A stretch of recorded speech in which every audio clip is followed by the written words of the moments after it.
தமிழ் அவங்க அம்மா கிட்ட போயிட்டு சின்ன வயசுலயே உனக்கு கல்யாணம் பண்ணி வச்சிட்டாங்களே படிக்கணும்னு உனக்கு ஆசை இல்லையான்னு கேட்கும்போது புருஷன் தான் எல்லாமே அதெல்லாம் ஒன்றும் இல்லைன்னு சொல்லி அமுச்சு விட்டுறாங்க. அப்பா கிட்ட போய் நம்ம ஊர்ல ஏன்ப்பா யாருமே பொண்ணுங்க படிச்சு டாக்டர் ஆகலன்னு கேட்கும்போது படிக்கிறதை விட மரியாதை ரொம்ப முக்கியமான அவங்க அப்பா முறைச்ச உடனே இந்த பொண்ணு அழுதுகிட்டே கோயிலுக்கு போறா. தமிழ் அயலி சாமி கிட்ட வேண்டிக்கிறான் நான் எப்பயுமே வயசுக்கு வந்துடக்கூடாது அப்படின்னு, நான் வயசுக்கு வந்தா அவனோட சாமியாவே மதிக்க மாட்டேன்னு சொல்லிட்டு அங்கிருந்து போறா. அவங்க ஊர் ஆம்பளைங்கலாம் ஒரு கூட்டம் போட்டு ஒரு பெரியவர்கிட்ட உங்க பொண்ணு வயசுக்கு வந்து 1 வருஷம் ஆச்சு இன்னும் கல்யாணம் பண்ணாம வச்சிருக்கீங்கன்னு கேக்குறாங்க.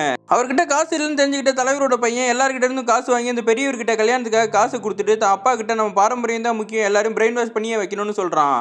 ஸ்கூல்ல தமிழ் விளையாடிக்கிட்டு இருக்கும்போது அவளுக்கு வயிறு வலிக்குது என்னன்னு பார்த்தா வயசுக்கு வந்துடுறா. இனிமே நம்மளை விளையாட விட மாட்டாங்க படிக்க விட மாட்டாங்க அவ்வளவுதான் நம்ம வாழ்க்கையே முடிஞ்சு போச்சுன்னா அழுதுகிட்டே நடந்து போய்கிட்டு இருக்கா.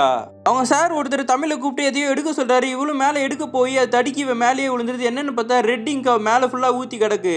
அழுதுகிட்டு இருந்த தமிழ் சிரிச்சுக்கிட்டே வீட்டுக்கு நடந்து போறா. யார் கேட்டாலும் மேலே இருக்குது ரெட் இங்க்னே சொல்றாங்க. அவங்க அம்மா கேட்டாலும் ரெட் இங்க்னு சொல்லிடுறா. வீட்டில் இருக்க யாருமே கண்டுபிடிக்க மாட்டாங்க. அப்போ தமிழ் நினைக்கிறா இனிமே நம்ம சொன்னா தானே நம்ம சொல்லாமலே இருப்போம்னு முடிவு எடுக்கிறா.